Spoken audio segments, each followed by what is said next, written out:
There's lots of ways that you could punish cops for doing bad things. You could suspend them, could fire them. You could put them on desk duty. You could write them up. You could just have a stern talking to. But this punishment that I came across on the internet is one that's kind of hard to believe. I honestly don't even know how I stumbled upon this article. It's from 2013 and it's actually from Thailand, but it just had me laughing, so I had to share it with you guys. This idea that, how do you punish cops for doing things that they shouldn't do, whether they're minor or major. This is just something that I thought is funny and wouldn't translate very well to the States. I got it off the Huffington Post in Canada, and again, it's from like 2013 and it's about Thailand, and it says, not only do they have fat camps, so that's another topic for these Thai cops that are overweight, but misbehaving police officers will now be emasculated in public, forced to wear the adorably iconic Kitty's face along with a pair of linked hearts. Yes, Hello Kitty. The police colonel, Pong Pat Chayafan, said simple warnings no longer work. Oh, these guys sure asked for it. It goes on. This new twist is expected to make them feel guilt and shame and prevent them from repeating the offense, no matter how minor. Kitty is a cute icon for young girls. It's not something macho police officers want covering their biceps. But look at who they're putting this on. Is that really a bicep? It's like more of just like a sep, a barely sep. How macho is he? I guess Thai people have a different idea about macho. Transgressions include littering, parking illegally, or even, gasp, tardiness. We should not let small offenses go unnoticed. Here's the kicker.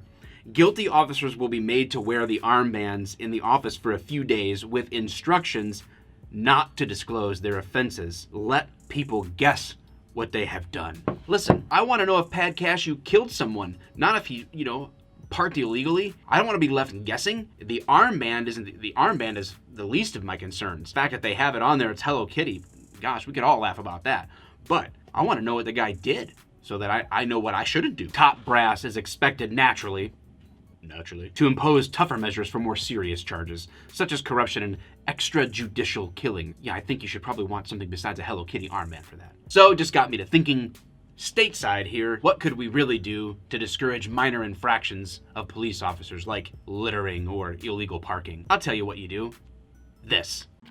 Good afternoon, sir. License and registration, please.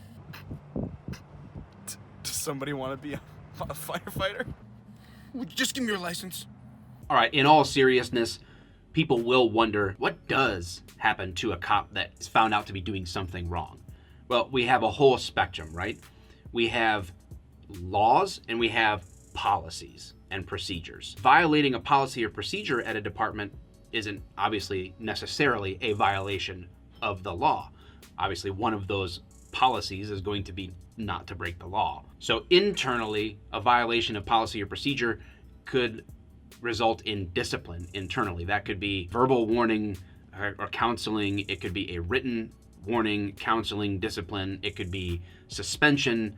It could be up to and including termination, depending on that violation of policy. And that is obviously going to be handled internally because those are self-imposed policies. When it comes to violations of the law, again, we have minor things and we have major things. And the way that that's enforced is going to vary from department to department because some are small, some are big. In larger departments, they do have internal affairs investigators whose sole job is to basically police the police. And then you have other jurisdictions. State police might get involved. County police may get involved in some type of investigation of an officer believed to be involved in illegal activity. Ultimately, this works its way up the chain in terms of jurisdictions all the way up to the federal level, depending on that crime. Now, when it comes to things like illegal parking or something like that, then that is also just going to be handled internally. If there's a lot of complaints about that officer, then discipline can also take place as a result of violations of the law like that. I have seen officers criminally charged for their illegal activity, some jailed and fired. If you're imprisoned as an officer, you don't keep your job. While the perception is out there that the cops can just get away with anything or who's policing the police. There are very few jobs that are as under the microscope as being a police officer, both from the general public watching you while you're doing your job, to the bosses watching you while you're doing your job and critiquing you and what you're doing in your job, the city managing the police department, and then you have other law enforcement officials watching over the police officers, and up the chain it goes. So there are a lot of avenues for accountability in policing. And I just want to throw out there that, yes, I have seen officers disciplined for minor things. I've seen them disciplined and terminated and imprisoned for major things. It does happen. Just because you didn't see it on the internet or on your chosen news channel doesn't mean that it's not happening. It's not getting published. That doesn't mean it's not a reality. So just be careful when it comes to the perceptions and the thoughts that you have about what cops can get away with. It's not what it may seem, and there are avenues in place for being disciplined internally and externally as a police officer. And we are under a constant microscope, especially in today's day and age. It exists. What questions do you guys have about an officer's process for discipline? All that stuff, drop them in the comments. I'll engage with you as much as I can. But this was just a fun little topic video to hit real quick. So, good day.